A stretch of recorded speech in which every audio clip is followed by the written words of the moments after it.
The most valuable thing in today's world is data. Even at our home, we regularly generate data by using our smartphones, laptops, cameras, and many such gadgets. So regular data backup becomes an essential job in our daily life. And today I gonna do a project on that. Today I will build a NAS or network attached storage device by using a Raspberry Pi with a very low budget. Not only that, today's video will also cover the redundancy of your data so that you will never lose your precious data at all, even after your storage unit of the NAS device gets damaged. Hi, this is Jayanto and you are watching Tech Area Network. Now let's talk about the hardware requirement of this project. Number one, we can build this project on Raspberry Pi 3 or 3B or 4 or whatever we want. I am using Raspberry Pi 4 Model B here. Number two, since we will be building RAID array, so it requires to have at least 2 hard drives. I will recommend you to use 2 USB 3.0 hard drives with 1 TB of storage capacity each. Even you can use SSD or SATA hard drive, but make sure to arrange additional power resources for the hard drives. Since it is a tutorial video, so I will have to complete the session within a minimum possible time. That's why I will use 2 USB pen drives with 4 GB of storage capacity each. Two more things we should have with us are one class 10 micro SD card with at least 16 GB storage capacity and a card reader. Right now I am on my Windows desktop, and from here I will download Raspbian OS from the official website of Raspberry Pi. I will put the link in the description box below. So here we have 3 image files to download. I will download the first one because it contains the desktop environment along with the additional softwares. It will take time to complete the download process depending upon your internet speed. I will come back after downloading the image file. So I am back after downloading the image file. Meanwhile, I have inserted the USB card reader with 16 GB micro SD card in my Windows 10 PC. Now I will flash the 16 GB micro SD card with the Raspbian image by using Balena HR. As you can see, the 16 GB micro SD card has been detected by the Balena HR software itself. Now let's click on Flash from File and I will browse for the downloaded image file of Raspbian OS. So this is the downloaded image file of Raspbian OS. Let's select this and click on Open. Finally click on Flash. This might take some time to complete. I will come back after completing the process.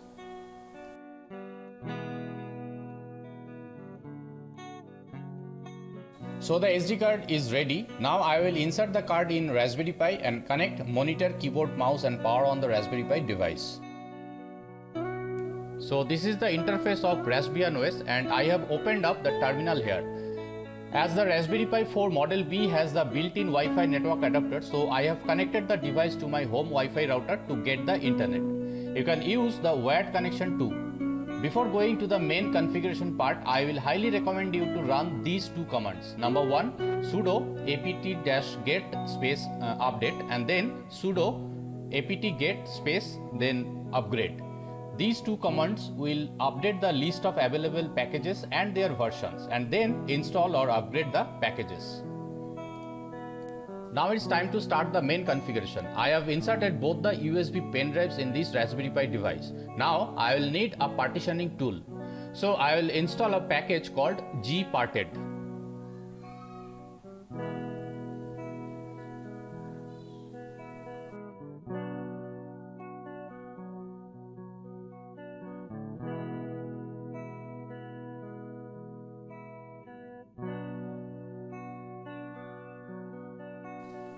After the installation, let's open the package by putting the command sudo gparted. So we have got a graphical interface of gparted for partitioning the storage units.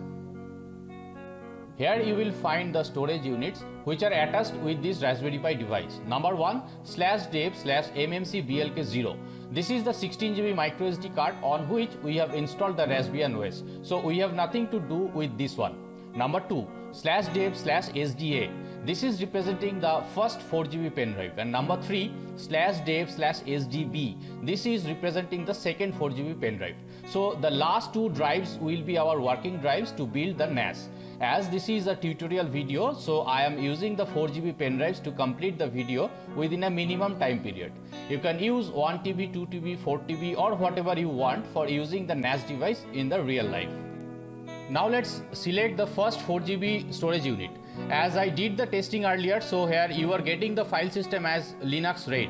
Let me delete the partition and then repartitioning the unit once again. Select this and click here to delete the volume. Click here to apply or confirm. Click on apply.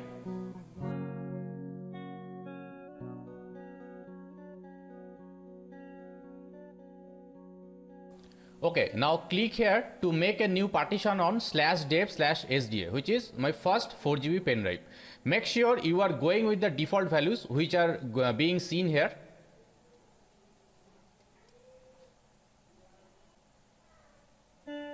And then click on add. And finally confirm the settings by clicking the tick button. Click on apply.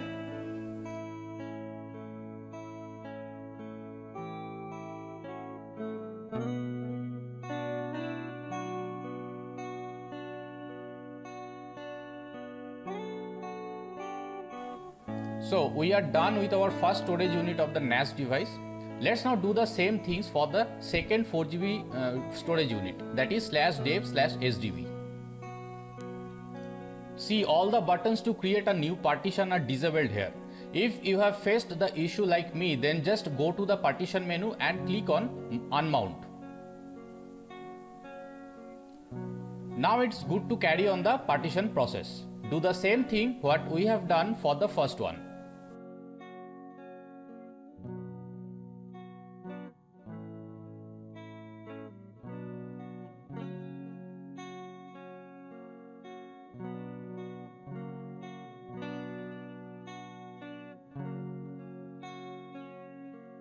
So the partitioning operation on our storage units of the NAS device has been done.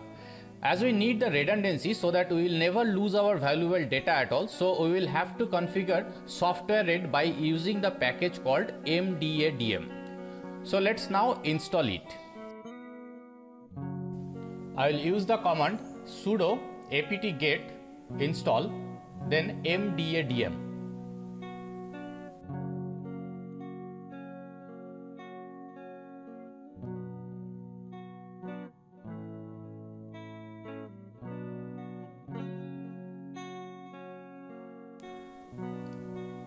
Now we will have to install another package called Samba. For Samba, we actually need two packages. Number one, Samba itself, and number two, Samba-common-bin.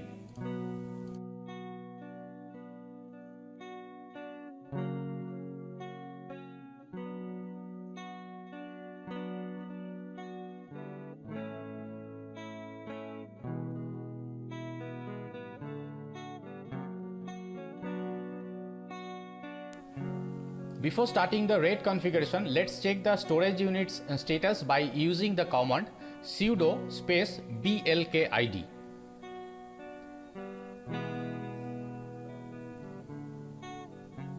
So you can see both of the storage units of our NAS device, that is /dev/sda1 and /dev/sdb1.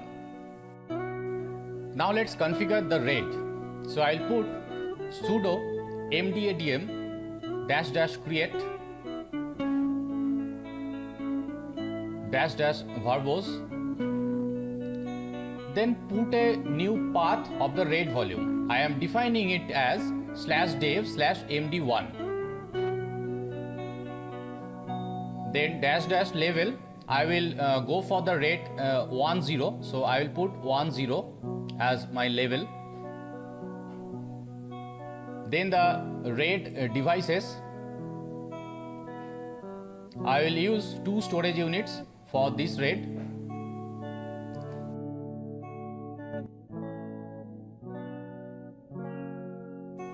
Then put the path of the storage units. One is /dev/sda1 and another is /dev/sdb1. because we are going to build this NAS device by using these two 4GB storage units. Press enter to execute. Now it is asking me to confirm the creating the array. Now I will put Y to confirm it. Okay, the RAID array has been started. Let's now check the status. For that, we will use this command cat/proc/mdstat. As you can see, the resyncing process is going on and it is at 1.9%. It means it is synchronizing the two drives to make sure the RAID volume gets lined up properly. It may take times depending upon the storage capacity of your drives. But we can go ahead with this. Let's put this command to save all these settings in mdadm config file.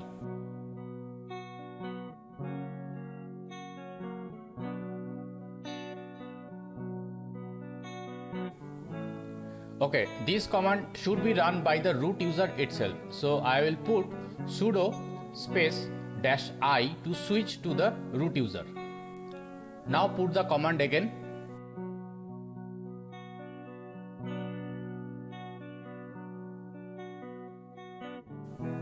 Now the command has been executed successfully. Now to verify it, let's see the last, let's say 10 lines of /etc/mdadm/mdadm.conf file. Now look at the last line where you should get the information about the RAID array with the RAID drive, that is /dev/md1. So it has been saved successfully in the mdadm configuration file. It means the RAID array will not be broken even if you have rebooted the Raspberry Pi device. Let's now go back to the Pi user login. Now we are going to create an ext4 file system on this RAID volume. This will make the volume accessible for storing data. For that, put this command.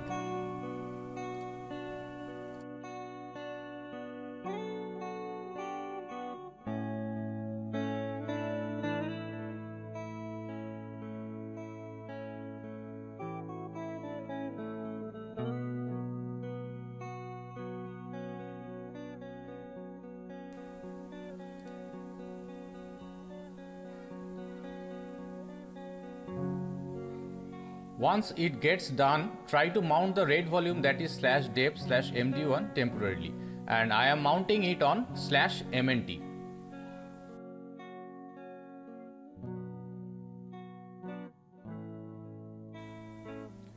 Let's now list the content of /mnt directory.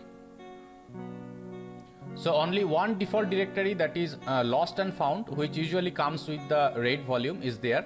So it means the RAID volume has been mounted on /mnt directory. Let's now unmount it, because I want to make a permanent mount point for this RAID volume.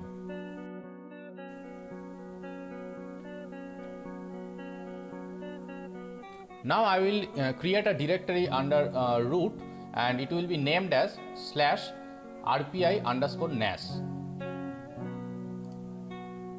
and it will be my permanent mount point of the RAID volume. Once the directory has been made, I will now mount our RAID volume, that is /dev/md1 on it.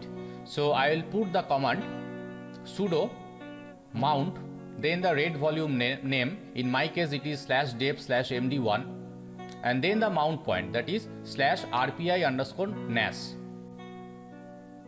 So the command has been executed without any error.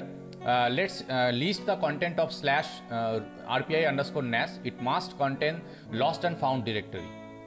So the mounting process has been done successfully. Let's now check the storage status of this Raspberry Pi device by using the command sudo df --h. You should find the newly created RAID volume here. So here it is.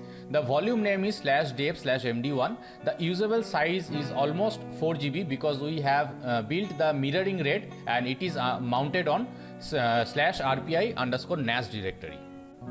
Let's now make the mount point permanent so that we will never lose the mount point even after we reboot the Raspberry Pi device, rather the NAS storage device. So I will edit the file called etcfstab, and here I will make this entry.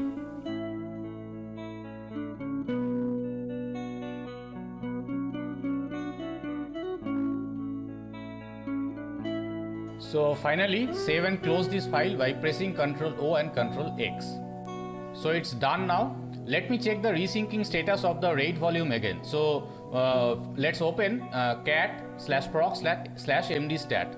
So you can see that now we are at 52.9%. Meantime, we will configure Samba because we will be going to save our data here over the network from other laptops, smartphones and any other gadgets. Firstly, we will set a new Samba password for a user. I have logged in here as a user Pi. Let's configure this Pi user as a Samba user. You can create any other user and configure that user as a Samba user. Make a note here that the Samba password will be used when we will access the RAID volume over the network only. So I have set a new Samba password for Pi user, and which is different from the login password of Pi to this Raspberry Pi device. Now open the Samba configuration file, that is /etc/samba/smb.conf.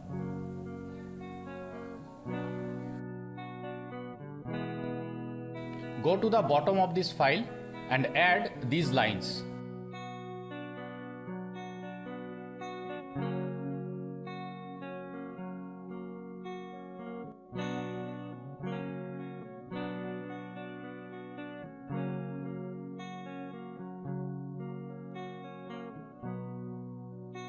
Finally save and close this file by pressing Ctrl O and Ctrl X.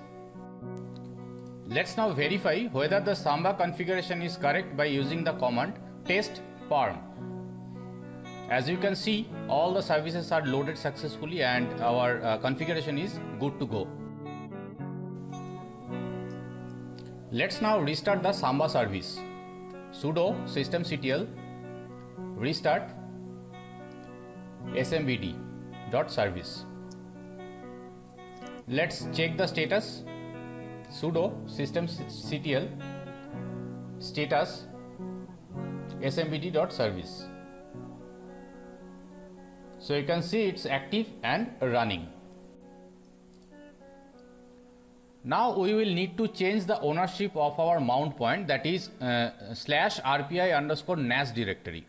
We need the Pi user to have the ownership on this directory. Now it is owned by the root user. You can see the status or ownership properties of this folder /rpi_nas, and it is clearly mentioned that it is owned by the root user. Put this command to change the ownership. Sudo space chown -R space the username, that is Pi, and the mount point name, that is /rpi_nas. Let's again check the properties of /rpi_nas. So the ownership given to the user Pi. So we are done. Now it's the time to test our NAS device from the other gadgets over the network. But before that, let's check the IP address of this NAS device. In my case, it's 192.168.1.7. Let's now go to my laptop and access the NAS device. From my laptop, I will open run and put /192.168.1.7. Wow, I can see the RAID volume of the Raspberry Pi device. Let's now open it. As expected, I will have to pass the authentication and I will use the Samba user ID and password. In my case, the Samba user ID was Pi. So I can see the content of my RAID volume. Let's now put some files or folders here from my laptop.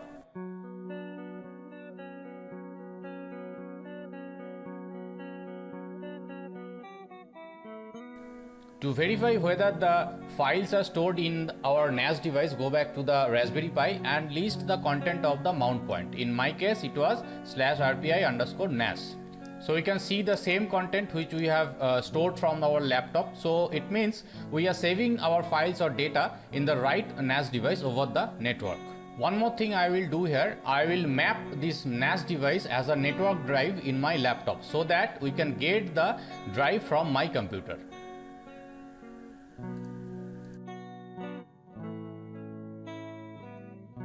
So guys, I hope you have enjoyed the video. Please check out the description below for more exciting stuffs and don't forget to subscribe, share and comment. Thanks for watching the video.